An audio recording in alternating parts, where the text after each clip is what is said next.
karam bir izzet-i ammayası.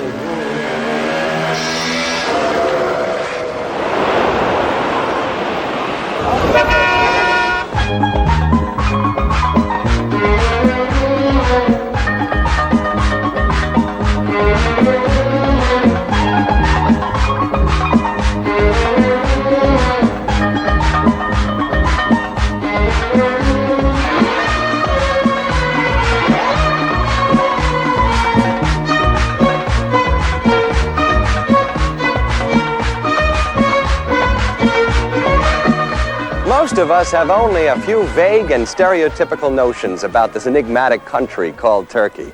Ideas that we've picked up from rumor, newspapers, romance novels, or Hollywood. You know what I'm talking about.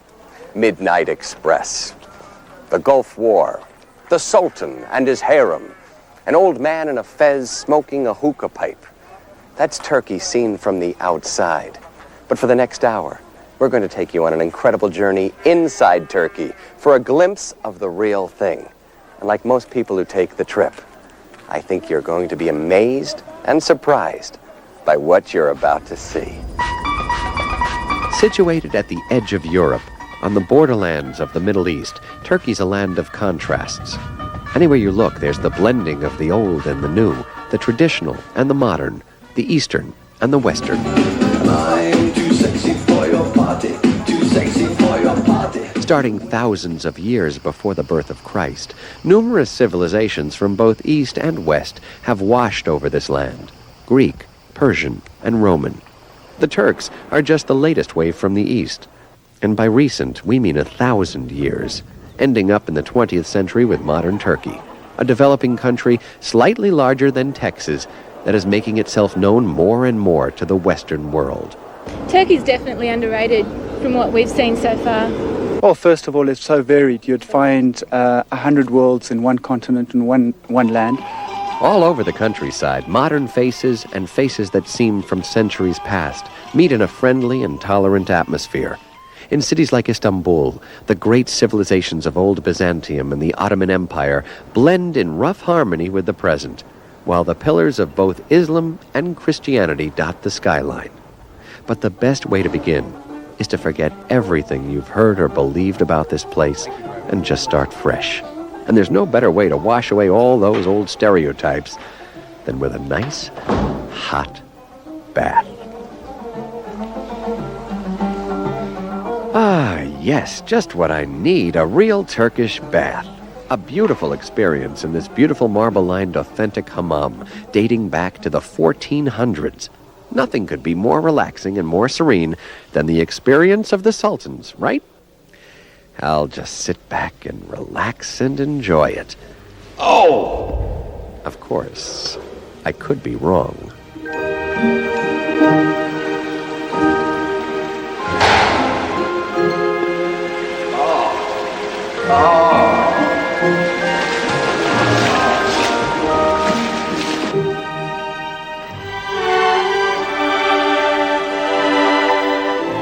Okay, now I'm ready for anything. Well, after a tea or two. Don't go away.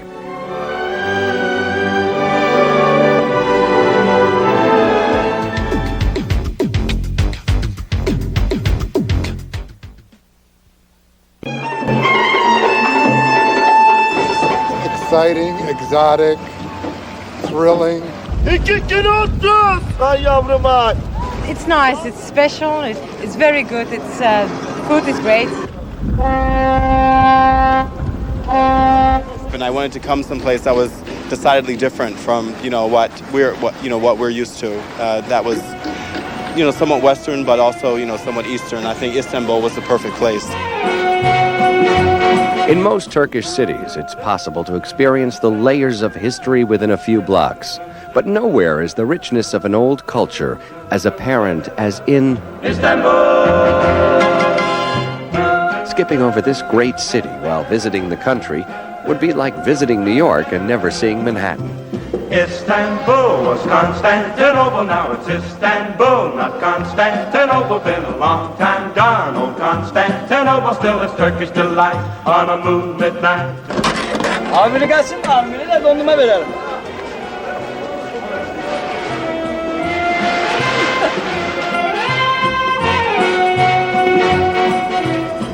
Istanbul may not be the capital, yet it is the heart of Turkey. This singular city straddles both the continents of Europe and Asia, with the European side split by the historic river known as the Golden Horn. Istanbul is truly a feast for the eyes, but no sight is more impressive than right here on the Bosporus. Just think of this. On one hand, you have the continent of Asia. On the other hand, the continent of Europe. And they're separated by this strait of water, a mere 5 minutes from one continent to the other. No wonder so many mythological and historical figures have traveled these waters. But it wasn't until the 15th century that the Bosporus became the bottleneck for the Ottoman Turks in their conquest of Constantinople. When the Byzantine Empire was finally crumbling, the Turks were already at the gate, looking out at the enemy through this fortress on the Bosphorus. In 1453, Constantinople was theirs, renamed Istanbul. That's nobody's business but the Turks. Eventually, the Ottoman Empire also reached its end. This Janissary band may now be a mere tourist attraction, yet these somewhat odd-looking costumes and instruments remain the symbols of an old and powerful empire. For almost 3 centuries, the Ottoman sultans ruled from this immense complex called Topkapi, or Cannon Gate. At the height of their reign, all of the Middle East, North Africa, and half of Eastern Europe was under their reign. Today, priceless jewels like this 86-carat spoon diamond, the notorious harem section, and all the special pavilions where the Sultan and family entertain guests are now part of the Topkapi Palace Museum. As you walk along these grand pavilions, you can really feel what it must have been like to live the opulent lifestyle of a sultan. One sultan used to stand on this pavilion here and throw pearls from the balcony. Me, I'll just throw a coin. For most of Ottoman history, the sultans could well afford to waste their coins. They also spent them generously in the building of masterpieces, such as the Blue Mosque. Built on a whim by Sultan Ahmed, this Ottoman work of art is the only one in Turkey with 6 minarets. A total of 21,043 blue tiles decorate the inside walls. Each of these tiles cost 18 akses in Ottoman times, more than the daily wage of a palace schoolteacher.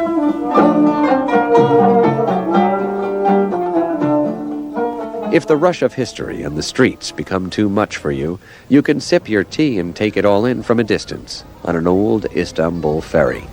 And if you really want to get away from it all, you can take your ferry out here to the Princess Islands, where the pace is slower and the air exhaust-free. Cars are forbidden on these islands, and if you can spend an afternoon enjoying a ride through the pine groves, make sure you know your ferry times back to the city. Because if you catch the right moment, the sunset will transport you back to a time when men of a different century fought hard for the love of this city called Istanbul.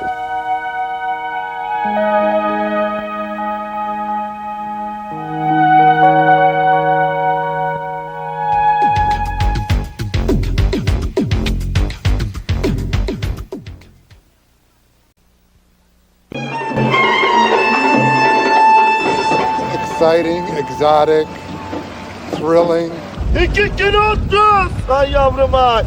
It's nice, it's special, it's very good, food is great.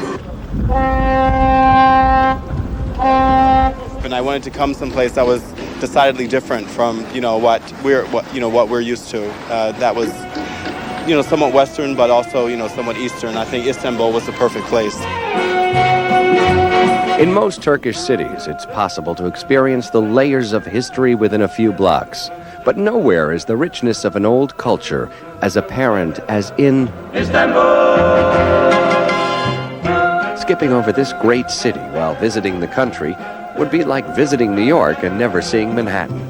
Istanbul was Constantinople, now it's Istanbul, not Constantinople. Been a long time gone, old Constantinople, still it's Turkish delight on a moonlit night. Abi biri gelsin mi? Abi biri de dondurma verelim.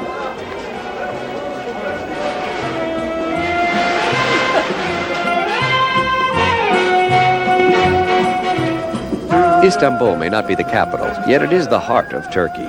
This singular city straddles both the continents of Europe and Asia, with the European side split by the historic river known as the Golden Horn.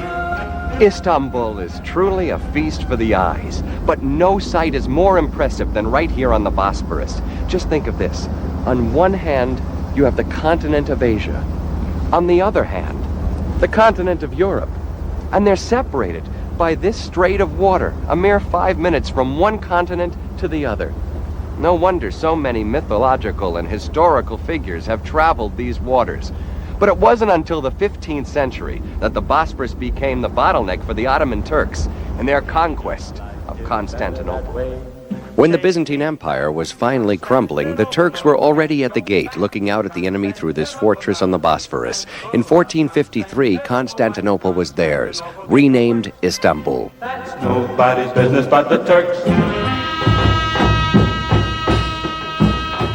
Eventually, the Ottoman Empire also reached its end. This Janissary band may now be a mere tourist attraction, yet these somewhat odd-looking costumes and instruments remain the symbols of an old and powerful empire. For almost 3 centuries, the Ottoman sultans ruled from this immense complex called Topkapi, or Cannon Gate. At the height of their reign, all of the Middle East, North Africa, and half of Eastern Europe was under their reign. Today, priceless jewels like this 86-carat spoon diamond, the notorious harem section, and all the special pavilions where the Sultan and family entertain guests are now part of the Topkapi Palace Museum. As you walk along these grand pavilions, you can really feel what it must have been like to live the opulent lifestyle of a sultan. One sultan used to stand on this pavilion here and throw pearls from the balcony. Me, I'll just throw a coin. For most of Ottoman history, the sultans could well afford to waste their coins. They also spent them generously in the building of masterpieces, such as the Blue Mosque. Built on a whim by Sultan Ahmed, this Ottoman work of art is the only one in Turkey with 6 minarets. A total of 21,043 blue tiles decorate the inside walls. Each of these tiles cost 18 akses in Ottoman times, more than the daily wage of a palace schoolteacher.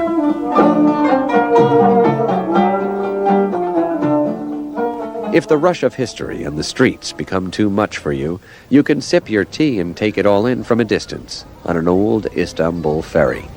And if you really want to get away from it all, you can take your ferry out here to the Princess Islands, where the pace is slower and the air exhaust-free. Cars are forbidden on these islands, and if you can spend an afternoon enjoying a ride through the pine groves, make sure you know your ferry times back to the city. Because if you catch the right moment, the sunset will transport you back to a time when men of a different century fought hard for the love of this city called Istanbul.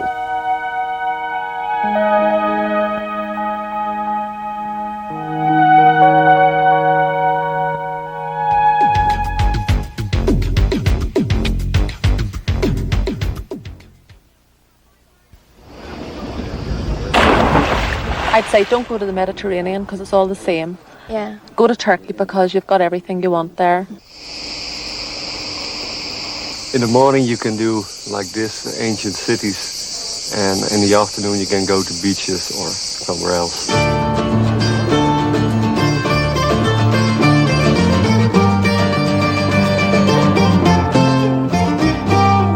The stretch of golden coast from Marmaris to Antalya forms the western portion of Turkey's corner of the Mediterranean. These rough hills and clear waters were fertile terrain for the growth of ancient civilizations. The Greek and Roman cities that dotted these coasts, rich in trade culture and the seafaring tradition, are the very places where Western civilization bloomed. In those days, Antony and Cleopatra frolicked in baths and on beaches. They had the right idea, and Alexander the Great marched his army waist-deep in water along the shore.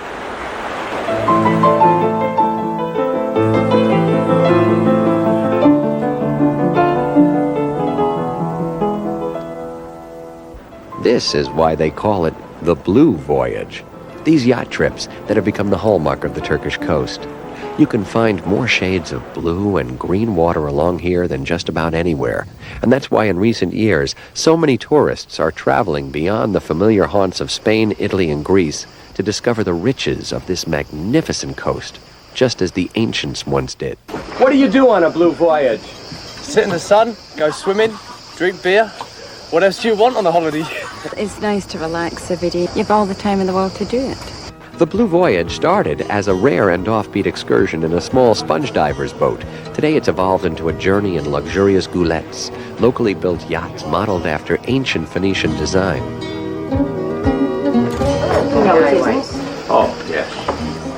When we hear the word yacht, we tend to think of millionaires and very expensive vacations, but not on the Turkish coast. Do you have to be rich to go on a blue voyage and live like a king like this? No, not really. No, considering what you do, 2 weeks on board a luxury boat like this, yacht like this, and nothing to do, it's lovely. What would you say to the Yanks in America about this place? Oh, well, I don't understand why you haven't found it yet. Yeah. You're usually quite smart with everything else. It's going to take us about an hour to get to the mud baths. Going out into the sea, round past Turtle Beach. As if sun and sea weren't enough, the Blue Voyage is more than just a boating tour. It's a casual encounter with the past at every turn. Halfway between Marmaris and Antalya is the beautiful beach of Patara. Legend has it that St. Nicholas was born here. Can you imagine jolly old St. Nick at the beach here? Well, that's a happy footnote to this area and its history, where at one time the Lycians predominated. They had a hauntingly beautiful obsession with death.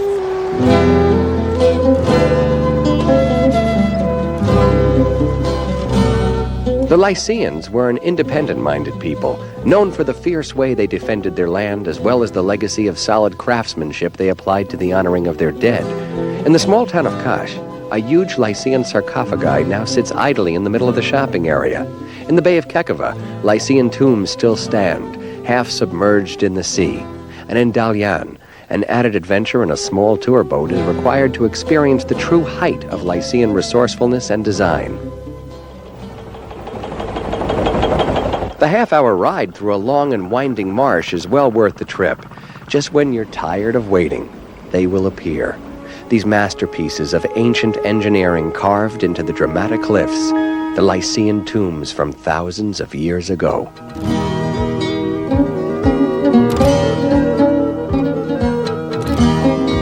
It's said that modern tools cannot easily copy the Lycian ingenuity. Not that anyone has tried. Today's technology is used for making the coast into a first-class resort heaven, and succeeding at it, too. The old-timers here remember the days when visiting these shores meant sleeping in tents. But today, many of the former fishing villages here have become boom towns of tourism. Take Marmaris. Today, Marmaris is #1 in yacht chartering and home to the Golden Dolphin, a 5-star resort nestled in a stretch of pine forest.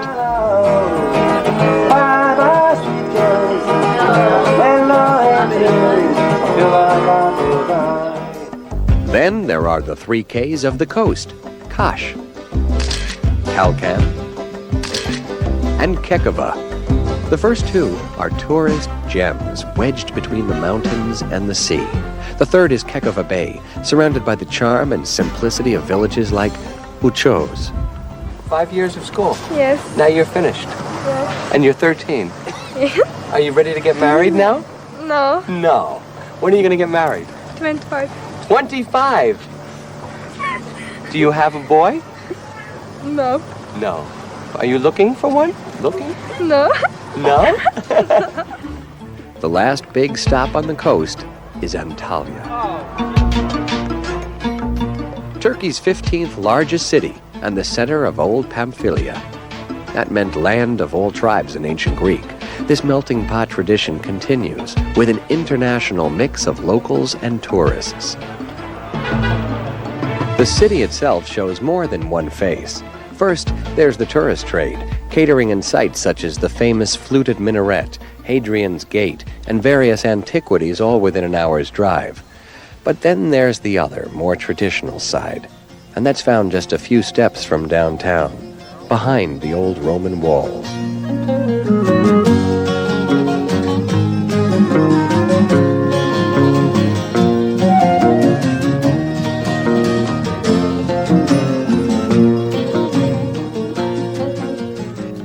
That's the other Antalya, the one that doesn't always make it to the postcards. This traditional side is also being replaced with the modern in other big resort towns, like Bodrum to the west in the South Aegean.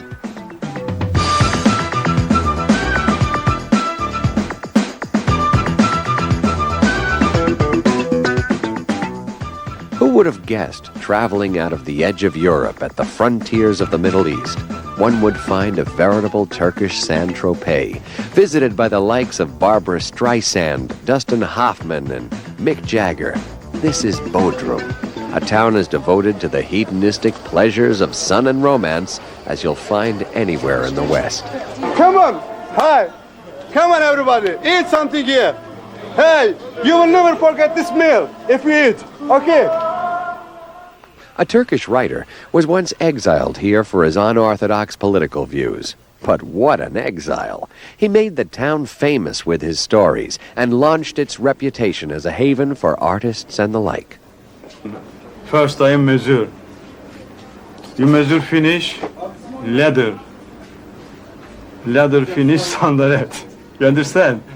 No visit to Bodrum would be complete without a trip to Aligoven's sandal shop.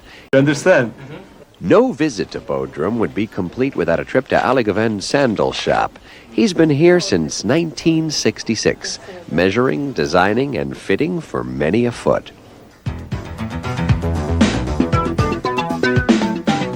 Across the harbor there is the castle of St. Peter. It has actively defended Bodrum all the way up until World War I. And that's quite impressive when you consider that castle was built in 1402 by the Knights of St. John. But these days, Bodrum's known for a different kind of night. A sexy, romantic, party-going night that keeps the international jet set entertained all the way till dawn.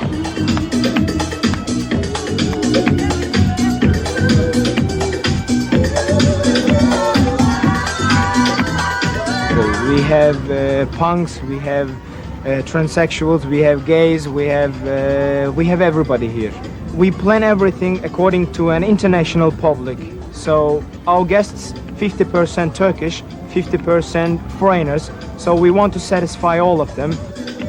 An open-air disco with Greek columns, a laser show with blasting Western music, and a 15th century castle with the silent moon above. Nothing could be more fitting for the Turkish Riviera.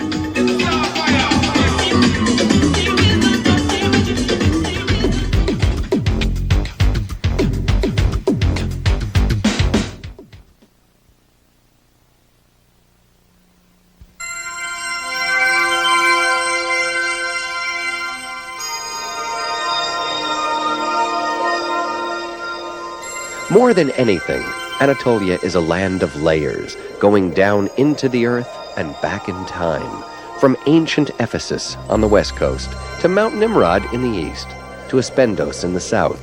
It is, and has always been, a swinging door of mankind's marches through time. The kingdom of Commagene might have been a mere footnote in history, except for the extraordinary ego of its self-styled ruler, Antiochus I. The tiny kingdom held a precarious balance for a brief moment in history between the advances of Rome and the ambitions of Parthia, and it might have just faded into the pages of history if it were not for Mount Nimrod. Just fantastic. Words can't really describe it. How in the world did they get all this rock up here in the first place? I'd say it's the experience of a lifetime. Here you are on top of the world, 7,000 feet above central Turkey, on the top of Mount Nimrod, where 2,000 years ago, Antiochus I built this tomb. There's an inscription here that proclaims this place will stand forever. And of course, erosion and earthquakes have taken their toll, and some of the heads have fallen from their perches. But even now, 2,000 years later, I don't think there's a place as impressive as this anywhere in the world.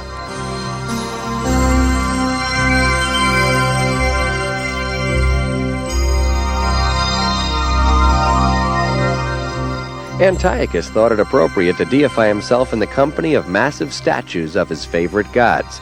Here's Zeus in all his glory. To the left is the aesthetic-looking Apollo. And to the right is Heracles. Now don't forget the only lady, goddess Tyche, and looking completely at home in such company, Antiochus I.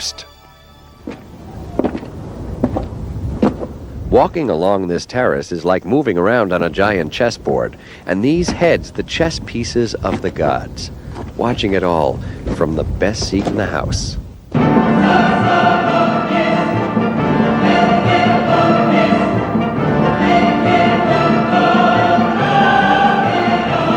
The classical theaters in general are the most common sight among Turkey's antiquities.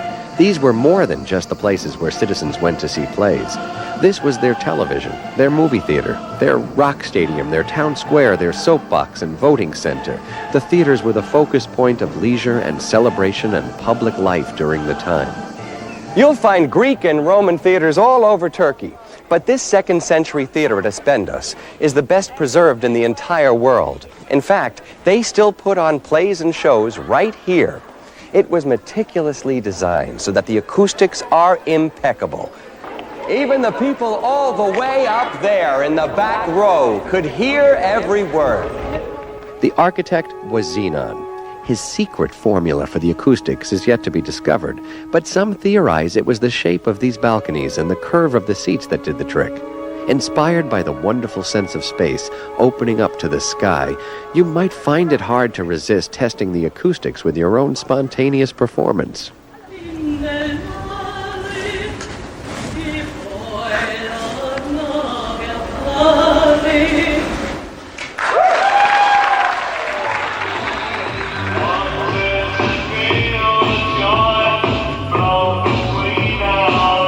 At the peninsula town of Side, the ancient theater tradition lives on in another way. Today they're preparing for a concert. While Western music blasts from the speakers, souvenir displays rest on ancient columns.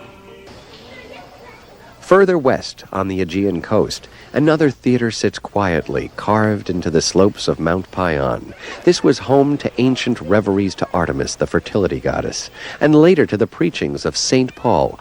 It belonged to one of the 7 wonders of the ancient world, what once was described as the first and greatest metropolis of Asia, Ephesus.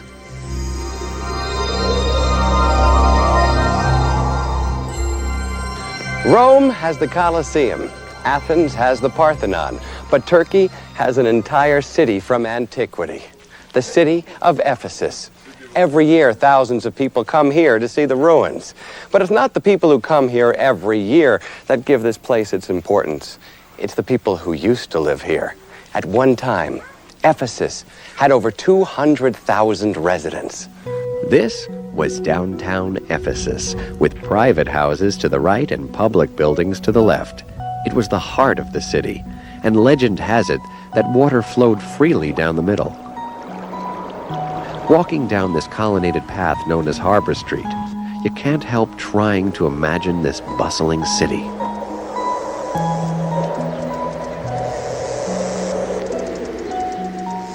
Time hasn't treated all parts of the city equally.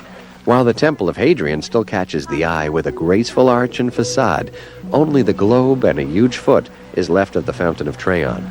But the most impressive single building in Ephesus is the Library of Celsus. It's the best preserved structure of its kind in all the world. The ancient Greeks may have enjoyed their books, but legend has it that there's a secret pathway that led down from the library straight to the brothels. A little far-fetched, you say? Well, that's all right. After all, a tale is told in every corner of Turkey. And as you travel, you might wonder whether the story is a wild comedy or a grand tragedy. It's probably some of both. This never-ending human drama watched ever so closely by the gods on Mount Nimrod.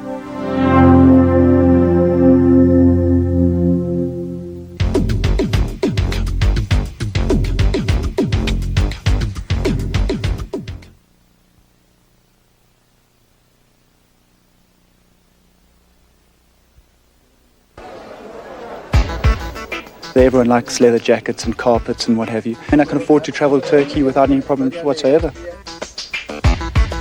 Since Turkey you can get very much value for the money you spend here. So high quality and low prices, that's got to be a winning combination. Yes, that's why we are so big. Yes, shopping is big in Turkey. It would be very hard to come here and resist the temptation to buy anything, from leather to lavender, not to mention food. Food is so plentiful and so cheap. First comes seafood. Consider that Turkey is surrounded by water on 3 sides. And how about this whole street full of sizzling kebab stands? And for you vegetarians, beautiful fruit markets overflowing with fruit.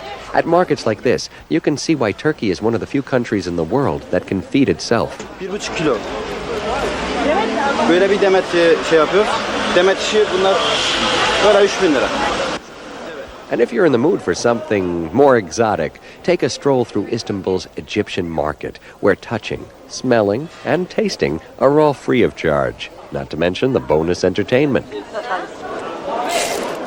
This market is full of smells we don't even have words for. It was originally built as a spice bazaar in the 1600s, when most of its goods came from the banks of the Nile, and every spice had its special medieval powers, like cumin for meanness, thyme for strength, basil for cursing, or rosemary for remembrance. It may not be like the old days when they used to sell donkeys' milk and gunpowder, but these days Istanbul's Egyptian market still has some of the most exotic and colorful bargains around. Everything from Turkish delight to the rarest of spices. You can even sample the Sultan's raisins.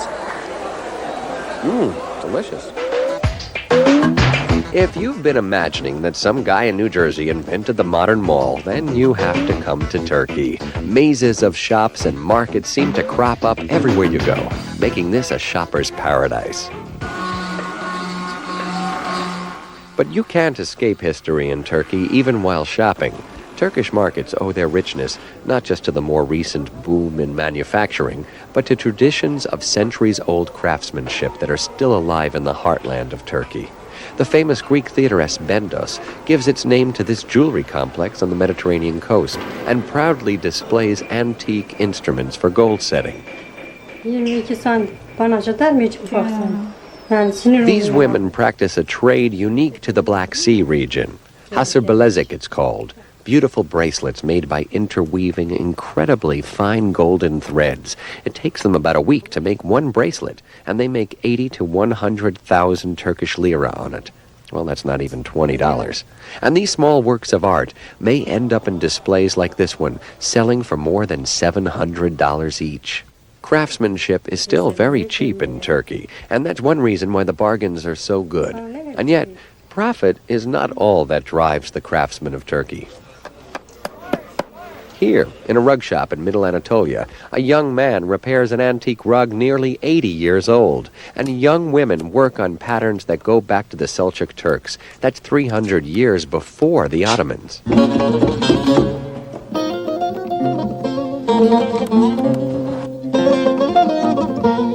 In the Turks' nomadic past, every tribe had its patterns and symbols that continued even after settling down. Back then, village girls loomed carpets as part of their dowry and knotted tassels in such a way to tell the world they were ready for a husband. Well, times may change, but here in the middle of Turkey, some things stay the same for centuries. Some of these rugs serve as decorations among the volcanic rocks known as the fairy chimneys, but you'll hear more about that later. We're interested in the majority of rugs that eventually make their way to the Grand Bazaar in Istanbul, where we are headed for the quintessential Turkish buy, a carpet. The famous covered bazaar in Istanbul takes in centuries of sprawling growth in the typically Eastern way. Now, if you want to make it through here, you're going to have to learn a few shopping rituals. Don't look any merchant in the eye for longer than a second if you don't want to hear an aggressive sales pitch in any one of his 5 languages. Don't buy the first thing you like. There are probably 100 of them right around the corner for half the price. And if you're ready to buy, at least try to bargain. Here, it's more than a ritual. It's a requirement. ¿Dónde está? Dos. Por favor, más momento. Una esto, más de esta. Por favor. The historic bazaar is one of the biggest in the world. Over 4,000 shops are interspersed within a maze of tiny streets and alleys. 1 in every 4 stores in the bazaar is a rug shop. So just pick one and let the show begin.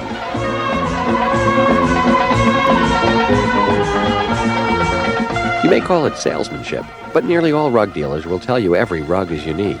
And that's partly true, since so many rugs have so many distinct qualities. The ones with the round middle motif are called medallion and denote the power of the Sultan. The ones more floral in character are Persian-inspired, while carpets with more niches in the design show Egyptian influence. And last but not least, the gems from the town of Haraka.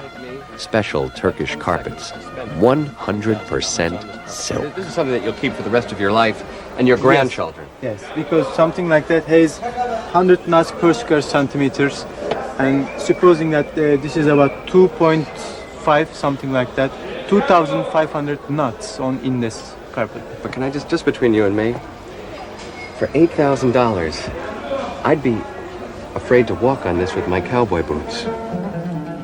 If you want to get a good bargain, just know what you're looking for, and remember, you can't go wrong. Any carpet you buy here will probably cost at least half of what it would cost in the United States.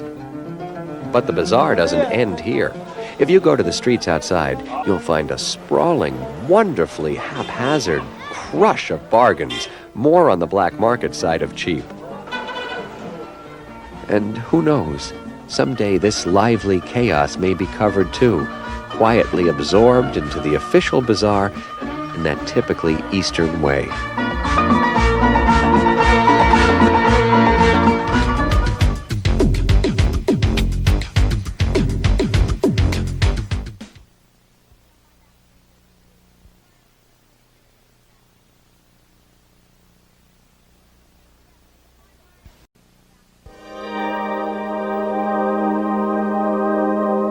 Glorious ancient cities like Ephesus contributed more than just the marble columns and statues we see today.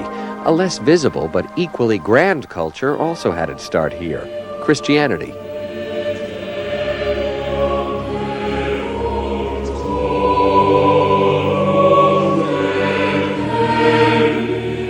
Well-preserved Christian sites are everywhere in this Muslim country, from Cappadocia in the east to Ephesus in the west.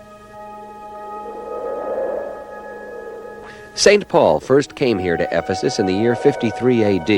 His greatest rivals were not so much the local worshippers of the popular fertility goddess Artemis, but the local merchants who were doing big business in small statues of the well-endowed fertility goddess. Some things never change. The merchants staged a rally in this amphitheater, and St. Paul was forced to flee. Eventually, St. Paul did win over his audience, establishing a church at Ephesus, along with 2 others in Anatolia, with many of Christianity's sacred rites adopted from local customs.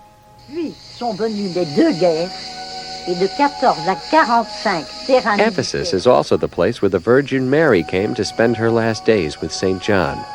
The Church of the Virgin Mary can be found across the road and in the south of the ancient site. So it is possible that someday they may find the tomb of the Virgin Mary somewhere back here in these hills? Yes, why not? Yes, just as we have found the house, someday we may find the tomb. The tomb of the Virgin Mary? Yes. It might be here. Might be here. Among these hills? Yes, at the back of the house.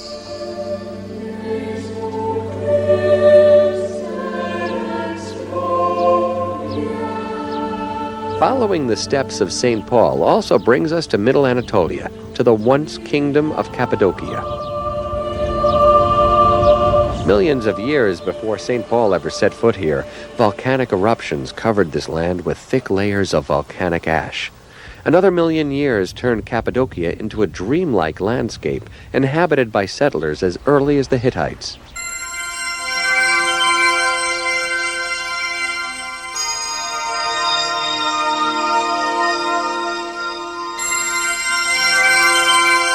For the locals, these volcanic formations, commonly known as fairy chimneys, were the perfect place to hide from the steady traffic of conquerors passing both east and west.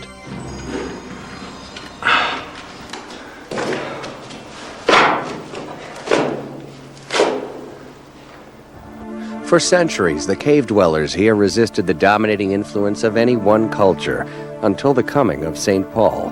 This malleable land with its shamanistic culture proved to be fertile ground for Christianity and for the talents of its craftsmen. Today, nearly 2,000 years later, Turkish ingenuity has turned some of these caves into hotels, restaurants, and other tourist attractions. This cave studio provides just the right temperature for the pottery work of artist Galip from Avanos. Eski ustalar toprağın karakterine göre The old masters deliberately chose these caves here because the soil dries slowly. If it were in any other environment, like a regular apartment, it would dry up real fast and cause breakage. Buralarda çabuk kuruyacaktır ve çatlayacaktır. In their zeal for elevation, the early Christians also sought retreat in the steep coastal mountains of the Black Sea.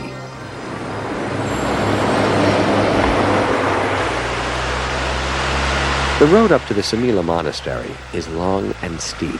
Still, it's a treat for the eyes. The dark forests are greener and lusher here than anywhere else in Turkey. For centuries, desert people fled their dry lands for these rich forests, and they, in turn, forced the Christians up to the mountains.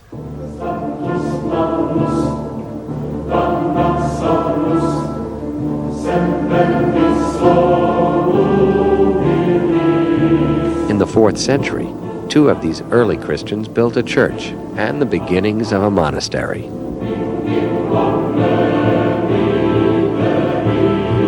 They chose this absolutely perpendicular mountain wall in Trabzon. What's left is this site hanging off a cliff, 3,000 feet high.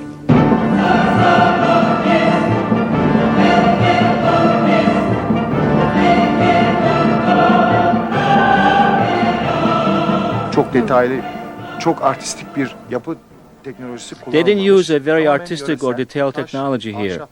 Everything was local, wherever they could get stones and have them carried by animals in 5-6 hours times at the most. That's what they did. Bölgelerin taşları seçilmiş ve onlar kullanılmış. The ravages of time and a big fire have left their mark on Sumela. Today, the Turkish government and a team of architects are trying to recreate this piece of history, little known to the rest of the world. In the end, Rome was conquered when it declared Christianity the state religion in 313 and moved its capital to Constantinople, thus launching the Byzantine Empire. Historians and poets alike have declared Byzantium the perfect combination of the universal empire and the universal church. Many believe this balance reached the height of its glory in the creation of the great church, the Santa Sophia in Istanbul. The sense of vast space, especially the huge dome yet to be equaled anywhere in the world, makes Saint Sophia a true masterpiece. No wonder most visitors can't stop looking up and up and up.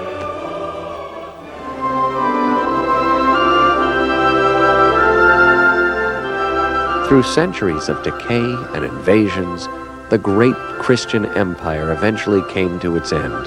Still, these sacred places do not lose their power so easily, and the fragments of an old fresco or the corner of a church archway, the roots of Christianity in Turkey, may well stand for another 2,000 years.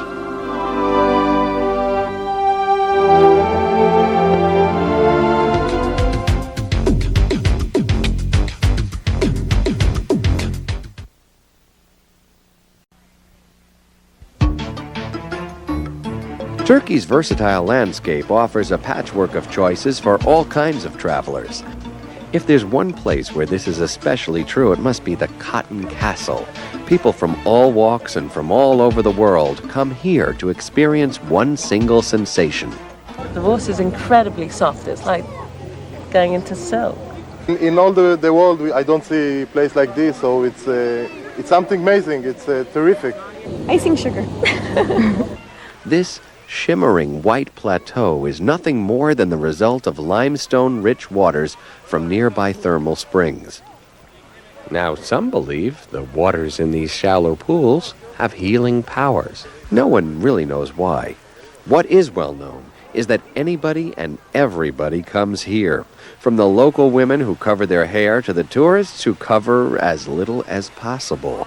The warm springs of Pamukkale, like Turkey itself, form one big melting pot. You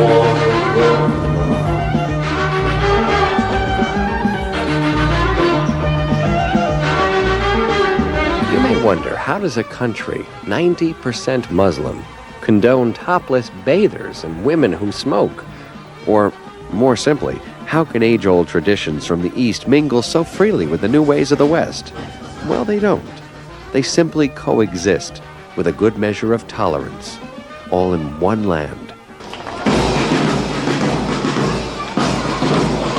This is Taşköprü, a small agricultural community in northern Turkey where tradition still hangs on, like their famous kuyu kebab, for instance, the old way of cooking 10 whole lambs at once in a kuyu, or quite literally in a well. But don't expect dry red wine with this tender meat. Oh, no liquor is sold today. It's Friday, the holy day. And during this annual folk festival here, don't expect the Mardi Gras, not even the hubbub of a street fair here. Entertainment is for politely watching, not reveling.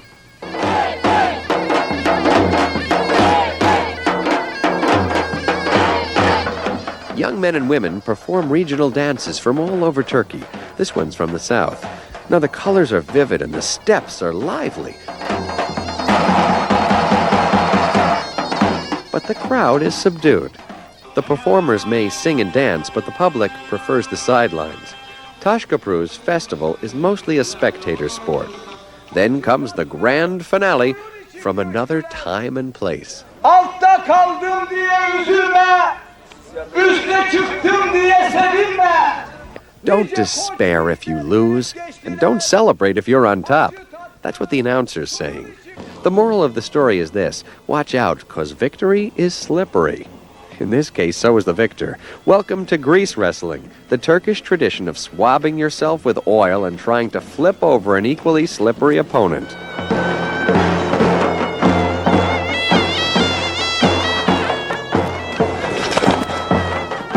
Why do you wrestle? We really like this. We've been doing it for 11, 12 years and just keep going. It's a tradition that comes down from family. Yes, there is money to be made in grease wrestling, especially if you're in the champion category. But most of these young men have come to Taşköprü as amateurs to try out their luck and to keep up with an ancient sport. Is it important to you whether you win or whether you lose a match? We do this as a sport. Winning or losing, it's all part of the game. But winning is more fun, of course. Legend has it that in Ottoman times, 40 champions were invited from all over the empire to wrestle for the greater glory of God and the Sultan. By dawn the next day, only 2 champions were left out in the field, still on their feet, but locked in a motionless death embrace. But that's only a legend, and this is real. Today's small-town grease wrestling in Turkey, where many a small-town boy gets to have his day in the sun, even for a brief moment.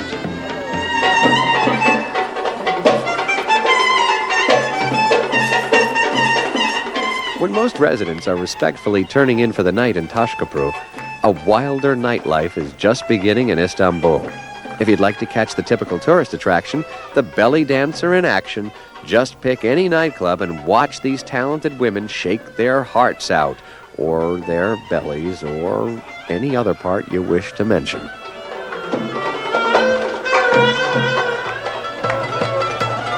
And if you've had enough shaking and shimmering in one night, make a stop in the neighborhood of Kumkapı, a choice destination for tourists who want to savor the local flavor. Most people come here for the famous fish restaurants, but there's much more to Kumkapı than just eating. Here, anything goes. You feel like dancing while you're sitting down? Go right ahead. You want to do a jazz number on a totally Turkish instrument? That's okay. And if you're really in the mood, try some of your own belly dancing with one of the local gypsy women.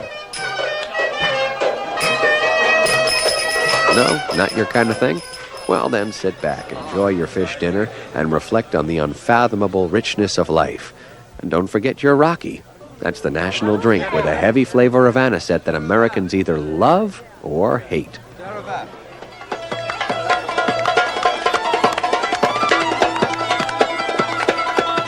Here, in the land of contrasts, nothing can be too extravagant, too subdued, or too different.